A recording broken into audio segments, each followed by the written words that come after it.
Hi guys, Rob from SciMet once again.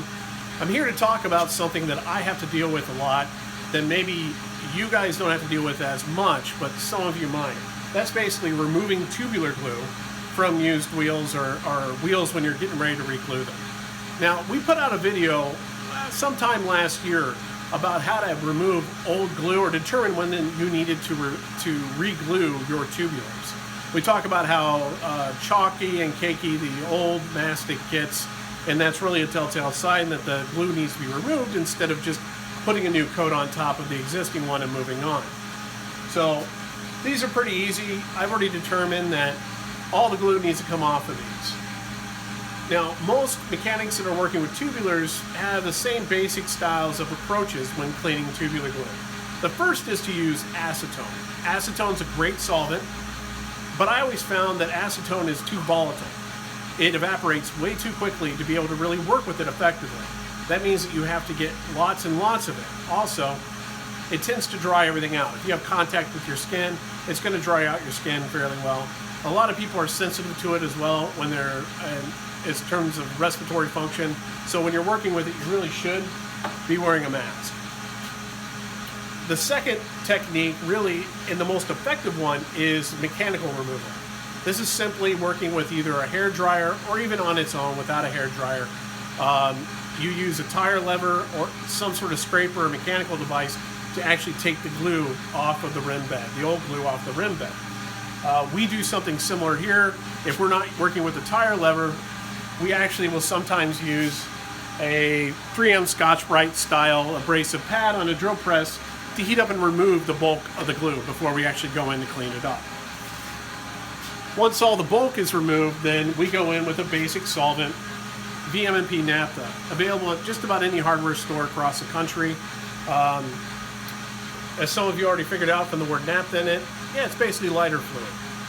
It's a less aggressive solvent, it's not as volatile, it's safe on carbon as well as aluminum and everything else.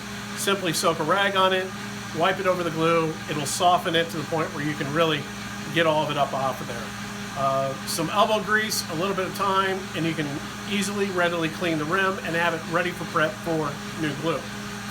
But I've been hearing about a new product on the market. This one comes from, I'm going to butcher the pronunciation, Effetto Mariposa as a company. And this is called Carogna Remover. Now, Carogna tape is a new tape that they came out with a couple years back, and it's a tubular gluing tape that they designed to make the gluing process on tubulars a lot simpler. All you do is simply put the glue on, remove it, a lot easier to mount. I've been hearing good things and good feedback from it, but I still advise gluing traditionally as of now. Well, it turns out the feedback is this Carogna Remover also works very well on removing existing tubular mastic. So after hearing so many different mechanic friends rave about it, I figured I'd give it a shot.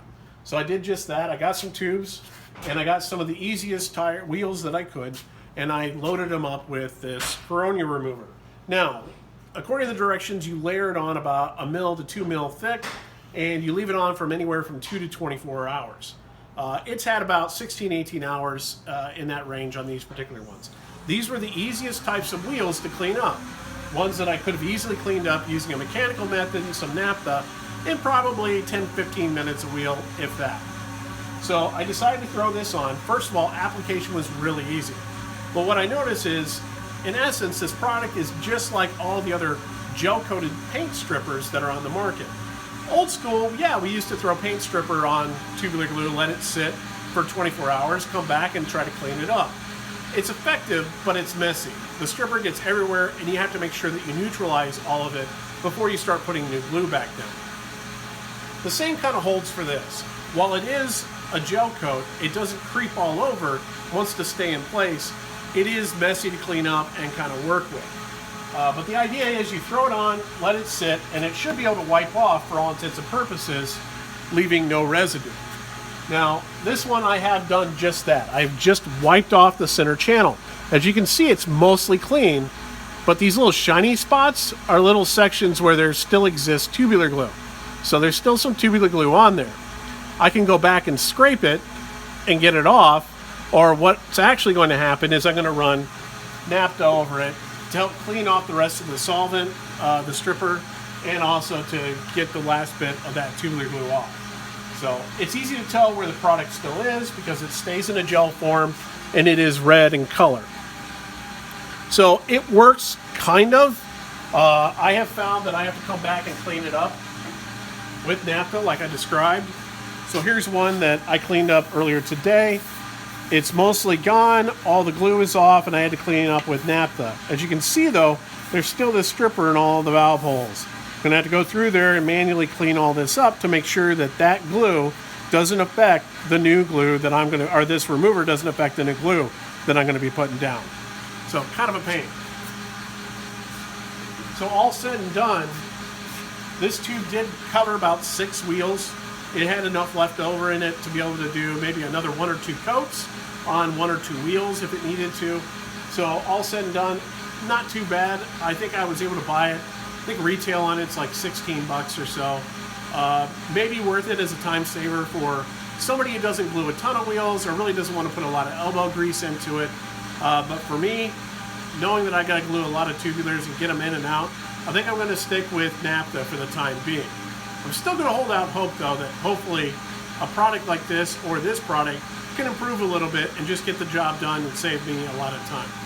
So thanks for watching. Be sure to share the video. Also be sure to subscribe to our channel and like it. If you have any questions or comments, please go ahead and put them in the comments section below. You can always use new information. And if you have any ideas for new videos, send them along by posting in the comments. Thanks for watching.